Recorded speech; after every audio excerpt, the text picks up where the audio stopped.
Hi guys, welcome back to another episode of the Moxie Pod. I'm Sonia and this is Sarah. Together we have a cerebral palsy podcast where we have an open discussion about CP, talking about the challenges, the funny, the achievements, everything about it. Let's start building a better mindset together. Thank you, Sonia. Today we are joined by Dr. Sean Dineen. Is that how you say it? Mm-hmm. Okay. He is a history professor and a fellow podcaster. He has some incredible lessons, stories, and thoughts to share with you today. So, welcome to the podcast, Sean. We're so happy you're here with us. And I'm And happy to be here. Thank you both. Thank Aw, thank you. Thank you for you. your time. Exactly.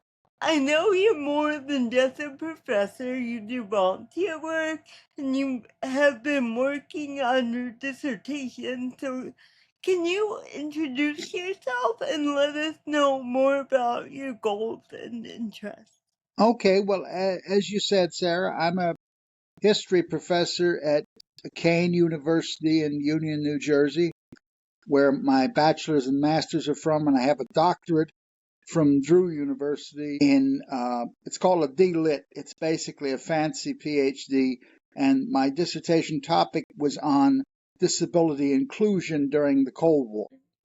And what exactly did you discover about disability Well, I inclusion? discovered, ironically, that underdeveloped nations, by some Western standards, really took on the task of accessibility and inclusion much earlier than the superpowers did.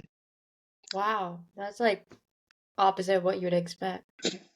That's one of the reasons I love history so much. It's fascinating how different things are than the version we all got in middle school. Yeah, what are some of the things that these underdeveloped countries did in terms of like inclusion and accessibilities Well, that the more most developed I've people? traveled all over the world for my research. I went to the UK and Australia, did some wonderful research in both those places. But I That's awesome. found that Southern Africa, South Africa in particular, even under the apartheid regime of the 1960s and 70s, really took a lead in making the country accessible. Wow.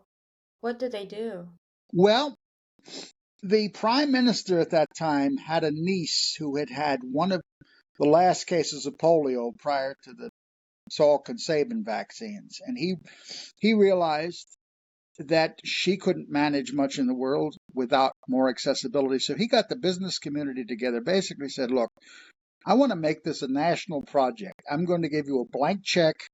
I don't care how much it costs. I want accessibility in terms of ramps and elevators and cut downs of streets, braille for people that can't see, sign language, all of it.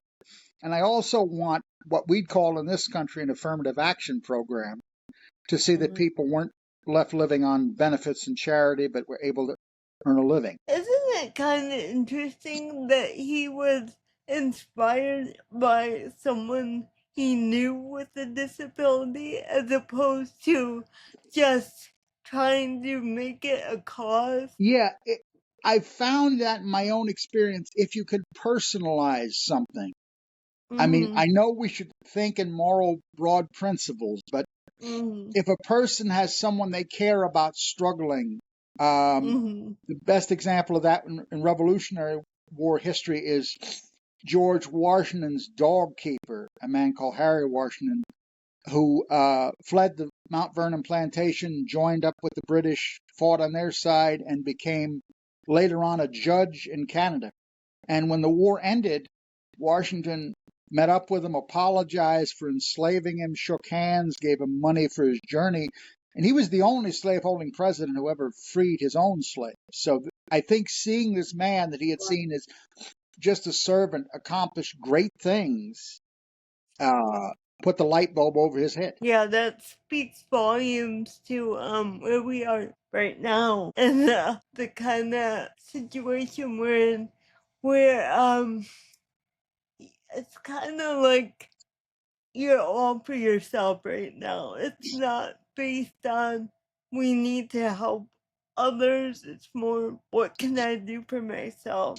Well, I mean, that can come out of something. I'll give you an example. Mm-hmm. I came up just before large scale inclusion. I'm in my early 50s. I was born the year the Rehab Act was passed, the Disabilities Act was passed when I was in high school.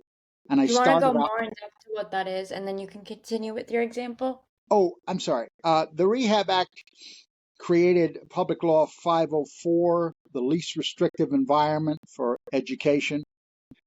Created the modern educational system with adaptations and accommodations, also physical access in terms of government buildings. And then the Disabilities Act expanded that further. But And that original act was 1973, correct? yes, one of my best Okay. friends, a woman named Karen Lynn, Okay. actually filed the first lawsuit under that in the state of California. She was labeled Downs and stuck in a sheltered workshop and sued the state of California to become a dance teacher. Wow. How did that go? It took several years, but she won the case, got a degree, and is a very prominent advocate and mentor of mine and many other people. Someone I think you might want to consider interviewing. Yeah. Can you tell us more about her? Well, she got her cerebral palsy from a bad reaction to a shot in childhood, and this was in the early 1950s. And therapists and other experts didn't know what to do for her, so her mother found a dance teacher, a man named Al Gilbert, who actually taught Annette Funicello and a lot of the famous dancers that worked with Walt Disney.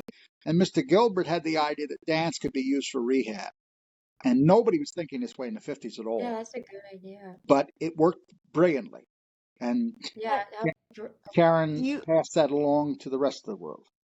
you wow, said that's they cute. labeled her as Downs, but Yeah, she didn't have that. no. Uh, she went to rehab and was given an evaluation, and I think the person who was evaluating her wasn't quite clear about the questions, so she made some mistakes that way. But she had been Hmm. passed along in school and taught daily living skills, but went to college and basically educated herself from the ground Wow. up. Wow.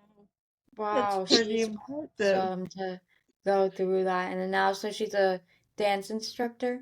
She's been a dance instructor, an advocate, a public speaker. She's got a wonderful Wow, website called Whispers of Hope. my God, Yes, it's yeah, awesome. And she's we'll been a find that mentor and to put you. that in the link below. Can you tell me how Judy Uman um is related to the Rehab Act of Well, when the Rehab 1973? Act was passed, when any government law is passed, there have to be guidelines as to how it's to be enforced and implemented and consequences for people that don't implement it. That did not happen for the first couple of years after the law was passed. There were some changes, but it wasn't being enforced on a national scale. So she, uh, who had been denied the opportunity to be a teacher because she was a wheelchair user, they said, "Oh, you're a fire hazard. You can't get up and down the stairs," and the sort of Huh? nonsense that thankfully we were That's getting such away a from. But she organized a protest with her group and the militant civil rights group called the Black Panthers, and did a sit-in in front of the secretary of what was then called Health, Education, and Welfare. mm, And the Panthers provided personal care assistance, food, and assistance with daily living activities for people stuck in this building for a month. And it was a weird political alliance. I mentioned this more on my podcast, Things You Don't Know. The Panthers are a quasi Marxist group, and another man called George Schuler, who was an African American who was part of the very right wing John Birch Society, got that group involved, and they provided wow. money for legal expenses and assistance in buying equipment and publicity in their magazine. So the extreme left and extreme right, for their own reasons, both wanted to make people as productive and independent as possible. I love how empowering that is. And so how did it come to a close, I guess? After that month-long protest, the government agreed to implement guidelines. Okay. And Judy Heumann had a long career serving as a disability advisor to several presidents in both parties, working for the United Nations. And God, mother, that's so cool. internet, Okay. she just Oh, passed a few years ago, but she's oh the my. mother of the disability rights movement. And a friend of hers, a man called Justin Dart, whose grandfather founded the Walgreens drugstore empire. He was he was involved also, and he's the one who got some of the conservatives involved because Okay. Mr. Dart's grandfather had been friends with George Schuler and some of the other people on the other end of the spectrum. So once again, a personal relationship. Yes, and I know you mentioned you laid out the full detail on your podcast, and we will put the link below because it was really cool. I watched it, both of the ones you sent me. I loved it. I'm glad there are over 100 episodes. I think There are you'll like hundreds. 130 Okay, actually. Yeah, I saw okay, that. and That's so awesome. they're all like 15 minutes, right? They're not too long. There are a few that are a little longer, but this one, the longest one is an hour, but that's about Woodstock. So Okay. Yeah, Mhm. I totally recommend listening or watching. They're very cool. I kind of want to, because I really loved the story you told us about Andrew Kramer. I was So, just about can oh you, sure, like, I'm always happy to tell that story. He okay, was my physical therapist and sort of father surrogate. Um, I met him at the Lakeview School, which was a cerebral palsy school in Edison, New Jersey, when I was very young. And after I mainstreamed out of that school, he became my physical therapist on and off for the next 25 years. Was And he can you, associated with the school that you went to, or was this like outside of school that you saw him well, do? it started at the school, but we developed a Oh, at the relationship cerebral palsy school? afterwards. Okay. Yes. and can you back up to, like, how he got to where he was as Oh, a sure. physical? Well, he had an older sister in the 19 teens and 20s who had been diagnosed with athetoid cerebral palsy, the type where you have a lot of involuntary movements. Mhm. She was nonverbal, and in those days, people thought that might have been a mental illness. I mean, the research was very in its infancy. What time was that? The 1920s, correct? Yes, Okay, Mm. he great. was born in 1912, and his sister was taken away in 1927 when he was Okay. 15. His father had passed, and his mother didn't speak English. So she was just, this was in the eugenics era where people thought that anyone with any disability except blindness, Helen Keller had gotten somewhat tolerance for that, had to go away into an institution. And he tried to get her released with no luck. And she died in this institution and may have, in fact, even been murdered. He never got the whole story. I But was just about to ask, didn't they do some horrendous things to people in those type of institutions? And absolutely. I mean, yeah, there was cruel treatment, but there was also this sense that they could be experimented on. right, Everything from drugs nobody knew anything about, surgeries with there was no concept of consent. If you were in a right. facility like I that, they basically owned you. And Yeah, even they treat it like like cancer. lobotomies and yeah, I don't know if that happened to her, but I know she was put okay, in a situation with some very unstable people because you had mm, mentally ill people in the same place with people with physical disabilities. There was no differentiation at all. please. And he felt responsible and said, I'm going to find a way to see that this never happens again. Yeah, I can imagine. And so there were no formal physical therapy training schools at the time. He went out to Michigan and studied with John Kellogg, the cereal tycoon, who did Okay. a lot of, I mean, people know him for vegetarianism and cornflakes, but he did a lot of things with massage and ultrasound treatments and even electrical stimulation to the ankles, which is a Okay. very effective treatment. So he studied with him and another woman named Helena Mahoney. Helena Mahoney worked in President Roosevelt's Warm Springs Clinic in Georgia. First woman therapist in the history of the USA. Brilliant. Oh, awesome. And Dr. Kramer just went right on doing this for the next 70 years. And he Wow. treated all of his clients like family. That's a really cool story about Andrew Kramer. And how did he mentor you? Well, he, along with my mother and grandparents, really believed in my academic ability at a time when that wasn't very popular. Special ed in the 70s, with few exceptions, I had a wonderful first grade teacher who was the exception, kind of focused on daily living skills. And Okay. my mother is a psych nurse. My grandmother was a second grade teacher for 40 years. My grandfather was an artist. From my earliest age, it surrounded me with art and music and travel and other things to really build up my mind. And I'm very grateful for it. What inspired you to go into teaching? Well, And what history as well? well, some of my very first memories are of the bicentennial in the late 70s. You ladies are a little young to remember all that, but it basically got the country Yeah, born for another 30 years. really patriotic again after Vietnam and Watergate and the troubles of that time.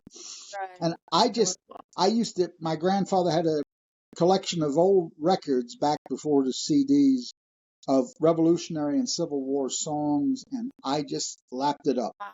I felt that the young people don't like history because it's presented as names and dates to be memorized on a test, and they Right. don't Just show you how regurgitate. exciting it is. It needs to be Yeah, told I like a agree. story, like how you do. I mean, I drive my family nuts. When I was a kid, I used to, wake up my grandmother. They have a new flag in Indonesia, or the Taiwanese have changed their Navy uniforms. She'd be like, "It's 1 o'clock in the morning. Will you go to bed?" And Wow, you were how very did innovative. how did you find that information? Did you read the Well, in the newspaper? pre-internet era, I practically lived at libraries. I still owe three of Oh, them money wow. for lost books, and I can read very We fast. won't tell them. I can read a 1,000-page book in 20 minutes if it's something I'm into. That's crazy. What? Oh my God, you're like AI. What's your favorite book? Off My favorite chance. nonfiction book is a book that a professor friend of mine, Dr. Jan Balakian, wrote about the great American playwright Wendy Wasserstein, who I had the Oh, what's opportunity that about? to meet many years ago. She wrote a very famous play called The Heidi Chronicles. It was made into a film with Jamie Lee Curtis. A lot of like feminism that's looking more at issues of equality and identity. I mean, we kind of focus the issue of the LGBTQ communities focused on a lot, and reproductive rights, and the other issues that feminism was designed to deal with have kind of been forgotten about. So Wasserstein wrote a lot of brilliant stuff about that. I wanted to ask you more about your experiences in South Africa since you've been there a couple times. Like, I think that's so cool and a place that I definitely want to go. So, what was that like? Well, the first time I went as an undergraduate with Kane, with their African Studies program, and that was very nice. We got to see all the animals and meet a couple of people. We got to see Nelson Mandela's house. And the Whoa. highlight of that trip was, unfortunately, my wheelchair disappeared. So I crawled through the streets for 3 days until I got it back. You are so brave for strong for that. You crawled through the streets. Yeah. Where Wow, was it? Where did why? it go? Well, you have to, when you do international flying, you have to check your wheelchair in with the baggage. And somebody saw Oh, Okay. JB, which means Johannesburg, and thought it meant Joliet, Illinois. stop. And it was a brand That's a new huge chair, so I thought, oh trip. God, if I go home and have to tell people my new chair is gone, because they're not cheap. No, they're expensive, right? Do you have a Were power you chair or? traveling by yourself? Well, this first time with Kane, with a bunch of professors and students, Okay. and then I went back in '08 for my doctoral research. I took another Kane trip with a different bunch of people, but my mentor, Leslie Finelli, the great theater actress and my real support of my doctorate, she and her daughter came along too. So while the rest of the group was looking at animals, we got to do some political stuff. And that's why I want to go back, because I need documents that are in an archive over there and they don't put them on the internet, and they don't send them. You want them, you have to get them face to face. Oh, you have to hear them firsthand. What are some of that political stuff? Well, I'm looking at this whole inclusion policy that unfortunately happened at the same time as apartheid happened. So Nelson Mandela's cousin, a man called Kaiser Mantezima, the political aspect of apartheid was we're going to put the indigenous African peoples in what we call homelands. They're like similar to Native American reservations in this country. And Kaiser thought he liked this prime minister's idea of accessibility and basically made a bargain. I will keep the indigenous people somewhat pacified if you let us benefit from this accessibility. Right. It's basically, if you guys probably don't remember the old All in the Family Archie Bunker show, but he had an expression because he was supposed to be prejudiced. You're all free to live in your own separate sections, and that's what the mindset of that was. And I don't agree with that, but I'm fascinated at the fact that 40 years before the rest of the world, they were making accessibility a reality. I know, and I know it's important to you, and you have a GoFundMe, correct? Which is still up. It would cost me about $10,000. At the moment, I have about 2.5. I'm hoping to get back to teaching in the fall so I can save some more money. And so we're gonna put your link for your GoFundMe on this. But so what's your main goal in South America? Is it just for research? You need those documents? That's part of it. I need to meet with some professors and scholars over there, including a few of the leaders of that time, a few that are left. But may I just say they're the friendliest people on earth. English speaking, the Dutch Afrikaners, the 9 African groups. There's a large Indian and mixed race population. And I've met people from every group, and they've just fallen all over themselves to be helpful and kind. It's the way the United States at its best used to be. Yeah, the hospitality here has gone downhill for sure. I was just about to ask about the culture in South America because we just talked to Yeah, Janko, who was from Jingo, yes, he's from South Africa. He was a powerlifter. He was so kind, and he's from South America. Wow. I was just wondering about how an outsider coming in was kind of received. Well, I can only speak from my own experience, but I met people from all sorts of backgrounds, and they welcomed me. I got a meeting with Prince Buthelezzi's top aide, a man who since passed, called Benjamin Scozana. He was the Minister of Security.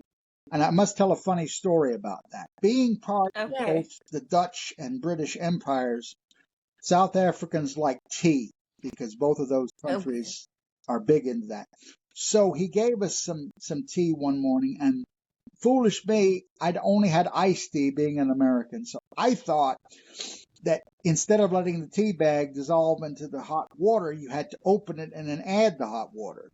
So I opened the tea bag, the tea goes all over my pants, and Minister Scozana, who was 6'8" and about 300 pounds, but without an ounce of fat on him, is just roaring with laughter, not in any mean way at all, but we had a nice... He specifically told me to call him which means uncle, Uncle Ben. Now, for an African, in this country, we'd associate that as almost a prejudice term because of the rice and the other things. But among the Zulu people, that's a mark of both respect and affection to call someone or Tanta, which means so cool. That is so cool. Yeah, I often think about like how other cultures would perceive me. Should I go visit them? Well, I can tell you, if you ever get the chance, they'll welcome you. I saw people with much more severe disabilities than I had, and people were willing to help them eat and dress and literally carry them up the stairs if necessary. That's crazy. Can I get back to you were crawling on the street, which I find almost unbelievable. But were there people to help you Oh with yes. The like? thing was, Okay. I'm 6'4" and about 230 pounds. So when this was on my first trip in '95, when the chair disappeared, they gave me what they had, but it wasn't quite usable. So I Okay. figured I'm not going to stay in a hotel and not do anything. I've come all this way. It's the first time I've ever been anywhere without my relatives. I'm going to do what I Hmm. have to. Might as well maximize it. And, And how old were you at that well, the point? very first trip I was 21. Nice. Was it exciting to get out at that Oh age? yeah, I was a little nervous, but I wanted to do it. I had an even better time the second trip, and I often joke with my family that if nothing worked out here and I didn't have my loved ones around me, I might even go live over there. You love Oh. it that much. It's like a second. Why do you have to talk to like the leaders like that you were mentioned earlier? Well, I'm trying to get a little bit more on the specific process of inclusion. I know the basic story, but you want to Mm-hmm. hear from the people that were involved in it or their children. Yeah. But how did they make such a controversial topic? Because, you know, in that era, we were still seen at best as objects of charity. You know, we were perpetual children that were not going to really get too far unless you were Franklin Roosevelt or my old other friend Arthur Sills, who was Attorney General in this state many years ago. And you were either going to stay with your family forever, live in a group home, live in an institution. But this society really believed, for its own interest, I'm sure, that it was better for everybody to be as productive as possible. And I'm just fascinated that Right. a society that has been so challenged in other areas, rightfully so, what in their culture said this is something we have to do right. Mm. I wonder why. That's awesome though. So I've always been the guy. If you tell me what happened, I'm going to say why, and I'm going to look at it from a dozen different points of view because that really turns me on. No, I think that's good to know why, because then you understand the reason I mean, that's behind. what it was like fighting my way out of special ed. When I left the cerebral palsy school, I had an angel of a teacher, Miss Jackie Hansen, in the first grade, who moved heaven and earth for me. But as the years went by, I always had the academic ability, unless math was Mhm. involved. But the argument That's was yeah. that we are supposed to be with our quote peers, and there was a policy in those days of sometimes putting students with severe behavioral problems in with students that needed learning assistance. So the poor teachers are trying to keep law and order, keep somebody from taking their shirt off or getting violent. And how can you, that's why my grammar and spelling aren't what they are should be. I'm a great idea writer and a content writer, but I never learned the structure of this is where a comma goes because by the time Yeah. I was mainstream, I was expected to know it. And we Right. never got It's to it even really in a classroom full of people who, through no fault of their own, had other problems. right, so they couldn't focus on the curriculum. How did you transition into mainstream school? How did you Well, I get had out of the wanted it for a cerebral? long time. When I was in the special ed classes in a regular public school, we weren't learning very much. Right. And so I'm sitting there reading Orwell and Dostoevsky, and they're putting Sesame Street up. And so I was educating myself. I mean, as I said, my grandmother taught the second grade, so she taught me a lot of things. My mother went a lot to give me books. My grandfather would take me on trips. Every summer we went to Washington, D.C. That's one of the reasons I'm actually alive. My mother was going to college when she was pregnant with me, and Oh wow. I was 3.5 months early, and the only pediatric ICU in the world was in Children's Hospital in D.C. So I was born in Alexandria, but spent about a year in a incubator. A year? Oh, because you were 3.5 months premature. Yep. Wow, so you just been a year. So then you were born there, okay. Then how And, did you relocate to New Jersey? well, unfortunately, my father, who was a Vietnam vet, basically Oh took a wow. walk after a while, and my mother needed help. She had been Hmm. raised in New Jersey, so she Oh, came back okay. to be with her parents. Who, Yeah, that makes sense. Can I ask you something a little sure. personal? I don't think I know what take a walk means. Do you mean he left you guys? Yeah, he had some serious PTSD. I don't think he meant any harm, but he just wasn't ready for the responsibility of being a father, particularly a father to what was then called a handicapped child. That was the term they used in those days. Mm, I'm sorry about that. That's sad, but But Has I've been he? blessed with a lot of wonderful people in my life. Yes. it I, seems like you've had like a great father figure in Andrew Craner. oh, yes, and then my grandfather, both all four grandparents were wonderful. And Oh my wow, mother that's awesome. has been a psych nurse for 50 years and moved heaven and earth to help me in so many ways. So your mom probably understood you were highly Oh, yes. intelligent. And she had to fight a Yeah, tremendous battle because I'm sure. the experts believed that we had to be kept separate. It's a sort of Oh weird my, paternalism that you go where we think you ought to go. And she knew I oh, was blessed. To, she said it would be a waste not to use the abilities I had. And from my earliest that's days, I've remembered that. So I didn't socialize very much. I hung around with adults mostly because they seemed to understand me better, at least until I yeah, went to high school and got involved in the Model UN and the Boy Scout movement, became an Eagle Scout. That's another 5-year challenge, but that was a lot of fun. wow. What was that journey like being a Boy Scout? Well, one of my high school biology teachers was the troop leader, and Dr. Kramer had this almost mystical idea about scouts as a sacred order that was going to safeguard the best in the nation.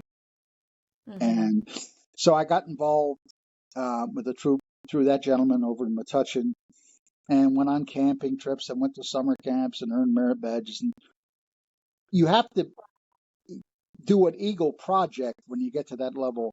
Most of them involve doing manual labor of some kind, but I made Oh my God, speeches all over the state talking about how scouting had made my life easier. I spoke to really? synagogues and Mormon churches and Catholic churches That's and awesome. Knights of Columbus, Freemasons, anyone else who would listen. But So then you would say it was very accessible being a Boy Scout. It wasn't hard navigating it with no, a wheelchair. and the young men in the troop and the other people were very helpful. They didn't coddle me. They expected me to do my share, but I Right, did that's it good. and I was welcomed and it was a great experience. How was it going into it like without anybody knowing in the sense the real you to after 5 years all these people got to know you and they got to see how smart you are, how hardworking you are. How was that It transition? it wasn't easy at first. I mean, they were welcoming, but it took me a while to get to know them. But Yeah.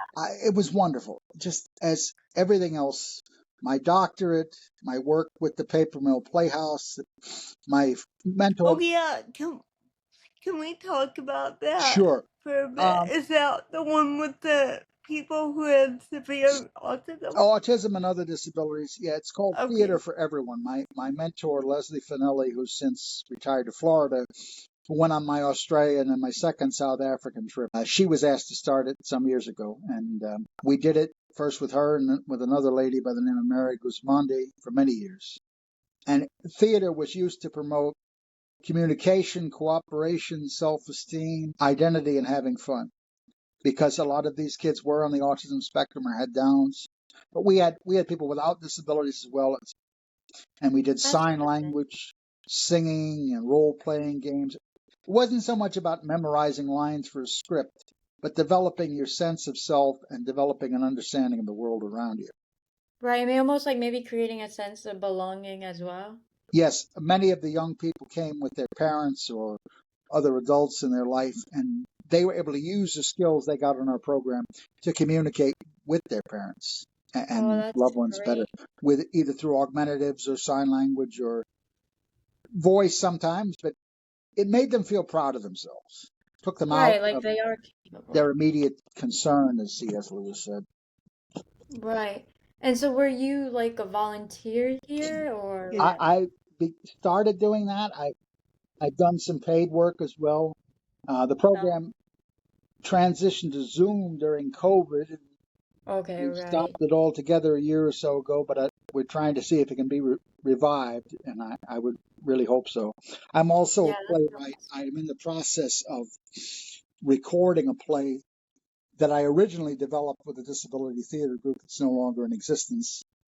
oh wow. It's about transitioning out of services and coming into adulthood and finding that balance between independence and getting the help you need without surrendering control of your life. That seemed to be a huge topic everywhere lately. I mean, that's kind of what we want to cover in not in so many words, but maybe the social aspects, like just being an adult with CP and how to establish yourself It self isn't in a easy. I sense. mean, No. No. I had my own apartment for a while.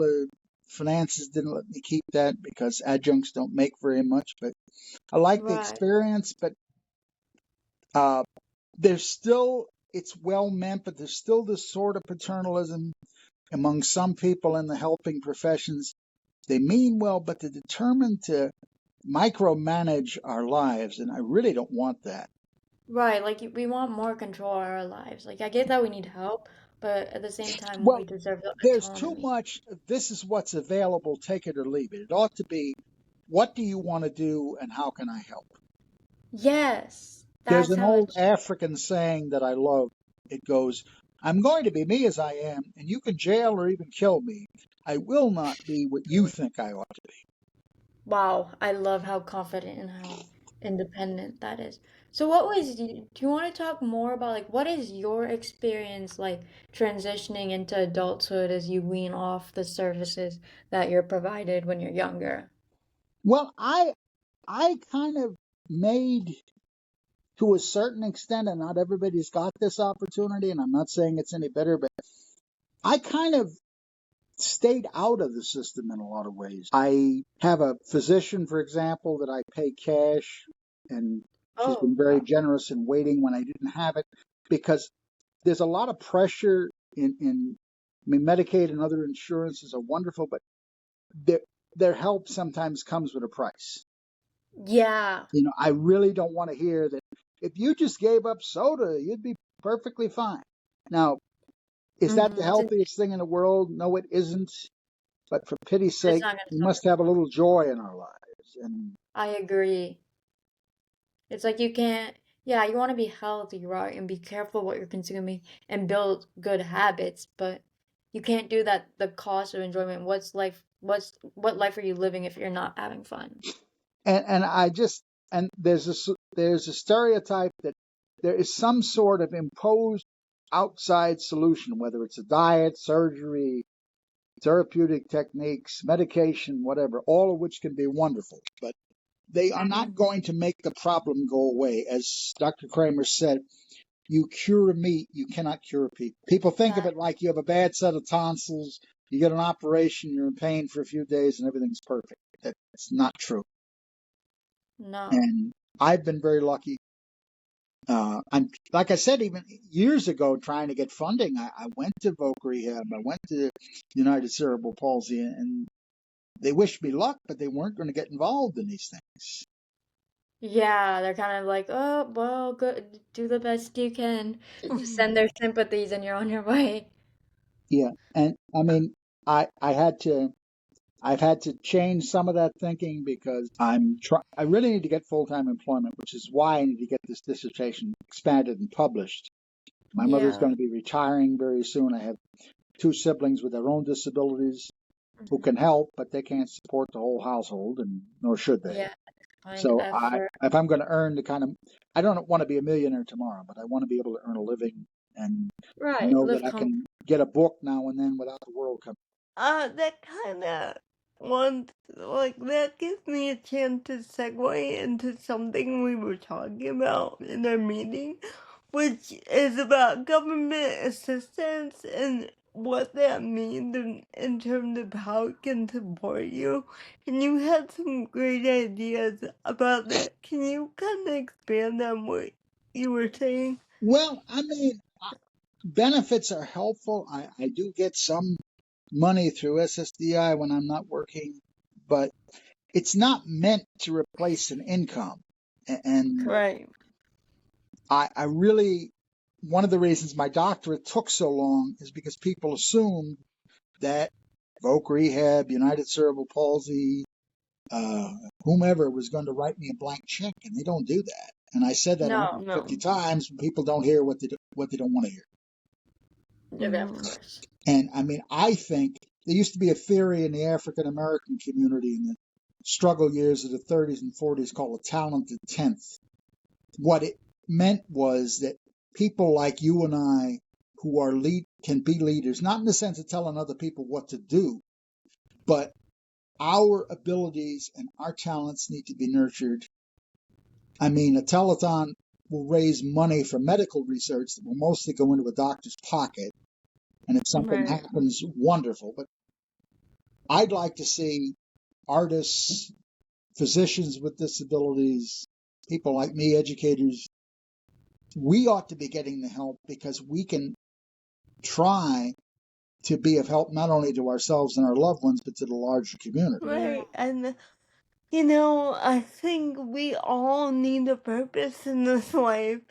Even if we can't walk, even if we can't use our hand, there's something I truly believe everyone has a purpose in this life. We And do. it's I mean, I hard, look at your life. yeah. You have a child, and I mean, I have had dating relationships. Unfortunately, they were ended not by my choice or the person I was with, but by people around Ah, the young women I was involved with, family members, social workers. It's happened several times because people are that's very reluctant sometimes to let their child grow. Yes. I Oh, feel like yes. specifically with CP, a lot of guardians want to shield their kid away from the world or because they're scared of what could happen. Yeah, and sometimes they're trapped by their own bodies. Oh yeah, I mean, And I if think you they're, need the kind of help that some people I know need, you're going to get it on somebody else's terms, unfortunately, whether that's a right, paid Yeah, that's the support thing. exactly. worker or a relative. And then there are people, those devotees that almost get turned on by disability. And Oh my God, it's a weird fetish. you know, What about in a the, strange way, I almost admire it. I mean, I certainly wouldn't want to push anything on anybody else, but the idea of taking something the rest of the world sees as a weakness and turning it into an asset. Right. yeah, I mean, it's got to be yeah, consensual and all of that. I'm certainly not advocating anything creepy, but No. we are romantic people, and I think the world tends to see us Nature. as eternal children. yeah, or the untouchables, or, they need help, so I don't want to spend the rest of my life Yeah, people have taking said that to care of me you. when I was younger, when I would want to date them. Well, I can't spend the next 20 years putting on your sock. Ah! Like they don't even They're care to know what you silly. can and Oh, They're can't you laugh do. silly. at it now, but when you're young, it stings a little. Yeah, No, it I know it hurts. does It hurt. It hurts a really lot. crushes your And self. I'm a religious person, so I don't want sexuality devoid from real connection or love, preferably Yeah. marriage. But I mean, it's got to be more than, geez, you turn me on. Yeah, no, a Oh pure yeah. emotion. I mean, there's some relationship in that. Like Yeah, it's not that genuine. just won't happen. I do have a All friend. there This is is one love. funny story I'll tell you real briefly. Who is a quadriplegic and is also a dominatrix. Wow. So instead of the people that find her attractive, they're her unpaid caregivers. So it's like, put on my socks, you so and so, and in a weird Does way, she it make good works. money? Oh yeah. Yeah, she's banking. I mean, it's not to my Okay. taste, but what the heck, you know? It works. So- That's so funny. There's a lip for every pot out there. I will say that. What I really admire about you two, I said this before when we were privately, but I want to say it on record here. I admire the way you both made a conscious decision to live your life on your own terms and make your own decisions and take responsibility and do your Yeah, absolute best to live the way you want to. definitely. Oh, I thank you so much. agree. I don't want to live this life for anyone else, and I don't want people to live for me. It's like we came here, and it's like you want to have that autonomy. You want to be able to make the most of your life. You're the one living it. No one else should or can live it for you. Yeah, and Sean, you were such an inspiration. I mean, you've accomplished so much. You're so intelligent, Well, and I've got to it's be honest, I have had a lot of support, and I don't want to be arrogant. Have I worked hard? Yes. But my mother, my grandparents, Dr. Kramer, many wonderful professors, uh, Leslie, theater mentor I mentioned, a dear friend of mine who just passed by the name of Brooke Ellison, who got injured as a child and went to Harvard despite using a ventilator, Oh my couldn't find God. the right caregivers, so her mother went on the campus and moved in with her. And she became a stem cell expert for Stony Brook University and had a That film is, made of her life with Christopher Reeve and wrote books and did amazing things. She was another great source of inspiration. A sharp, kind, giving, just funny, amazing woman. I miss her very much. oh, I can't imagine. I'm She's sorry for your so loss. cool. She sounds amazing. Wow, I yeah, mean, like I didn't have the honor to spend a lot of time with her, but what I did, I considered her a mentor and a friend, and it was a joy. Well, I will say that none of us can do it alone, disabled or not. We all need We help in do, this and that's life. why I don't.